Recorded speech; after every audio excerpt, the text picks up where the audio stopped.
Friends, hello friends, இந்த video பார்க்குறவங்க like பண்ணுங்கள், ஷேர் பண்ணுங்கள், சப்ஸ்கிரைப் பண்ணுங்கள். இந்த வீடியோக்குள்ளே போகலாம். இது மாதுளை செடி எல்லோரும் பார்த்துருப்பீங்க. ஒரு சிலர் வீட்டில் மாதுளை செடியில் காயே வரல, மொட்டு வரல. சரி, அப்படியே மொட்டே வந்தாலும் பழம் வரலன்னு சொல்லுவாங்க. எங்கள் வீட்லேயும் அப்படி தான் இருந்துச்சு. ஆக்சுவலாக பிளான் பண்ணி 2 இயர்ஸ் வரைக்கும் ஃப்ளவர்ஸ் வரும்.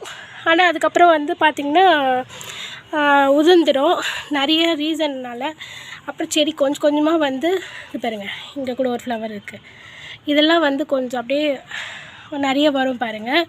இங்கே பாருங்கள், இதோ அப்படியே உதிர்ந்துடும். பார்த்திங்கன்னா இங்கே கூட நிறைய இருக்குது பாருங்கள் காய். இதெல்லாம் ஃப்ளவர்ஸ், ஒரு சில ஃப்ளவர்ஸ் அப்படியே கொட்டிடும். அது கொட்டாமல் இருக்கிறதுக்கு ஃபெர்டிலைசர் கொடுக்கணும். அப்புறம் தேமோர் கரைசல் கொடுக்கலாம்.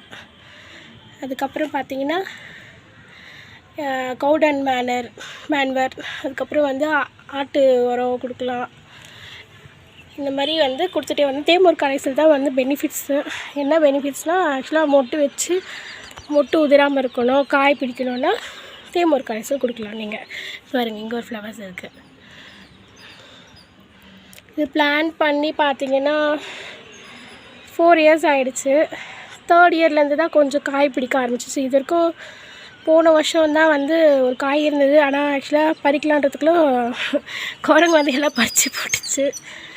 ஸோ அதனால் இந்த வருஷம் பார்க்கலாம். நவம்பர் மந்த்து தான் அது ஃப்ளவர் விடுறது. ஸோ நவம்பர் மந்த் கரெக்டாக ஃப்ளவர்ஸ் வந்திருக்கு. இது ஆக்சுவலாக 2 செடி ப்ரூன் பண்ணி விட்டு அதுக்கப்புறம் இப்படி வந்திருக்கு இப்போ. ஸோ ஃப்ளவர்ஸ் வரலேன்னு கவலைப்படாதீங்க. 2 இயர்ஸ்க்கு அப்புறம் தான் ஃப்ளவர்ஸ் வரும். ஸோ அதுக்கப்புறமா பார்த்து மெயின்டைன் பண்ணி உரம்லாம் கொடுத்துட்டு வந்தீங்கன்னா நல்லா ஃப்ளவர்ஸ் வரும். அதுக்கப்புறம் காய் பிடிக்கும். ஓகேவா காய்ஸ்? தேங்க்யூ.